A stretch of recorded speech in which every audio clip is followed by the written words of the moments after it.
Success isn't luck, it's preparation meeting opportunity. And Wes Huff's rise to fame proves these truths to inspire and challenge us. But what can you learn from this story? To you because of the debate Yeah. that you had with Billy Carson. Quote unquote. Here are 5 powerful lessons from the debate that catapulted Wes Huff to global recognition. And no, it wasn't by accident. Number 1, take every opportunity seriously. First, you never know which opportunity will take you to global recognition. Imagine this, an ordinary conversation with just 24 hours notice. What could possibly come of it? For Wes, this ordinary event became a defining moment. Wes could have brushed it off, made excuses, or delivered a superb performance. But instead, he didn't. He stepped up, and that seemingly small decision became the catapult that took him to global recognition. Asked 24 hours beforehand to debate Billy Carson, and I said yes. The reason I didn't go through that with Billy is because I didn't need to. I could agree to debate Billy Carson and show the gaping holes in his perspectives and worldview with less than 24 hours prep. And I think pretty much everyone who has some sort of base level competency in the subjects that were talked about in that conversation with Billy could too. What about you? Are you treating every opportunity as a stepping stone? Or you're waiting for that great moment that may never come? Lesson 2. Expertise always wins. The debate took an unexpected turn. A classic David and Goliath moment. After that debate took place, Billy attempted to suppress the footage. That didn't really work. I've released clips from that conversation. Well, Billy does not want you to see those clips and has sent me a cease and desist letter. When Billy Carson started threatening lawsuits after his poor performance, it was clear who had won the intellectual battle. Joe Rogan put it best. It's one of those things where it's very unfortunate when people get caught with their pants down. And I'm not an expert in many things, but the things that I am an expert on, you could wake me up at 4 o'clock in the morning and ask me about those things. And I go, oh yeah, no, Yeah. this is what it is. Yeah. I know. Wes didn't just show up. He demonstrated clarity, confidence, mastery, proving that true expertise isn't built overnight. It's a lifetime of preparation, meeting the right moment of opportunity. Lesson 3. The power of compound effect. Success often looks sudden, but it's anything but. For years, Wes has been studying in obscurity, working on his PhD with limited financial means, and producing YouTube content part-time. Yet his dedication to excellence, his attention to details, can be seen in the infographics he produces for his students and the excellence of his website and the quality of his argument and the depth of his research. This created a snowball effect. Today, he has over 250,000 subscribers. His years of quiet effort are paying off. Why? When the opportunity of the Billy Carson debate came about, all those accumulated knowledge, all those accumulated work, all those silent growths eventually became the catapult to take him from someone having just less than 12,000 subscribers within a short while amassing over 250,000 subscribers. Less than 6 months ago, I was well below 10,000 subscribers, and now I'm well over 100,000. This was not something I anticipated. I put out pretty niche, nerdy content. But I think the whole Billy Carson situation revealed something. People are genuinely looking for and seeking out well-researched, thorough, and credible content when it comes to things like history, the Bible, and Christianity. I've had the privilege to study the things I have, to learn ancient languages, and to be able to hold in my hand nearly 2,000-year-old manuscripts. When I was doing my master's, I was working at a garden center, driving a skid steer and dumping soil into the back of trucks. I worked customer service. I worked as a forklift operator. When I first started my doctoral work, I was a delivery driver for an organic juice company. I would deliver juice to coffee shops around Toronto during the week and guest lectures. This is the compound effect in action. Small, consistent consistent effort can lead to massive results when you stay the course. Lesson 4. Ground yourself in truth.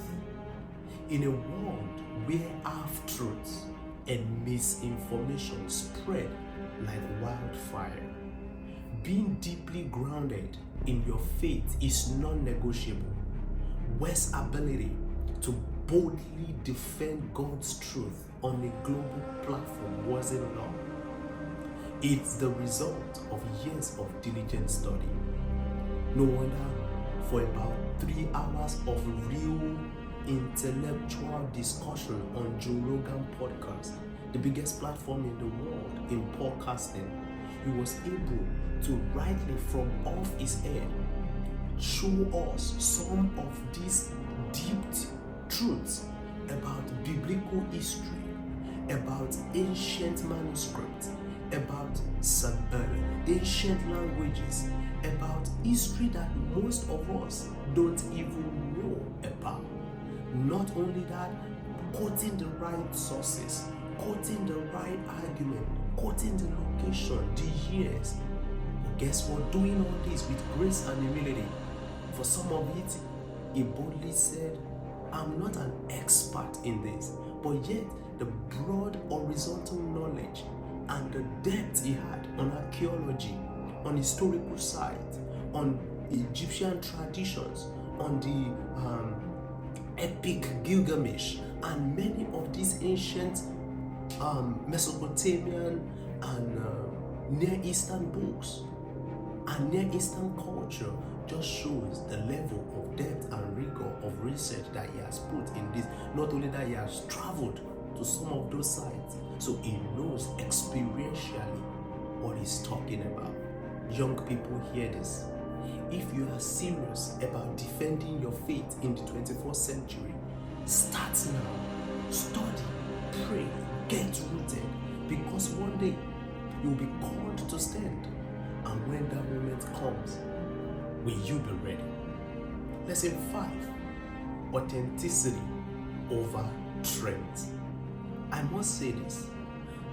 Authenticity is the most valuable asset you can have at this time. Wes didn't try to be someone else. He focused on excellence, on mastering his craft, and on staying true to his calling. When the opportunity came, he didn't just show up, he slayed the giants. What about you? When your moment comes, will you be ready to stand firm? Or will you stutter and fall short? Remember, expertise and authenticity will always outlast trend. When the video on the Joe Rogan Podcast came out, in about 12 hours, it has amassed over 1 million views. 3-hour deep discourse, having over 1 million people curious to learn. And some of these people are not even Christians that are curious to say, what does this guy have to offer? Study to show yourself approved unto God, a workman that needs not to be ashamed, rightly dividing the word of truth. So what's the takeaway?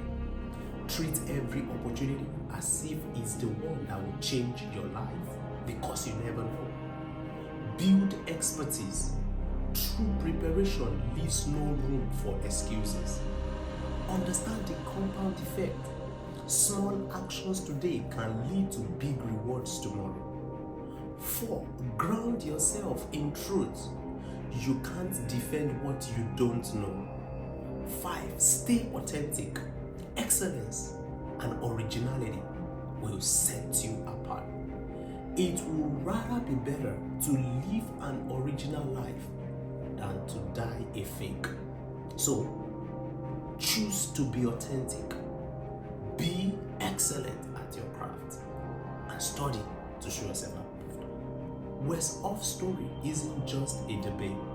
It's about a life built on preparation, dedication, and faith. At just 33 years old, he's able to stand on a public platform, on a global platform, and defend the the faith. If you are less than 33, by 33 years, will you be able to even do 10% of what he has been able to accomplish? We live in an information age where we can research, we can learn, study to show yourself approved. If you found these lessons inspiring, hit the like button and share this video to someone who needs to hear it. Don't forget to subscribe for more content that challenges and inspire you. God bless you.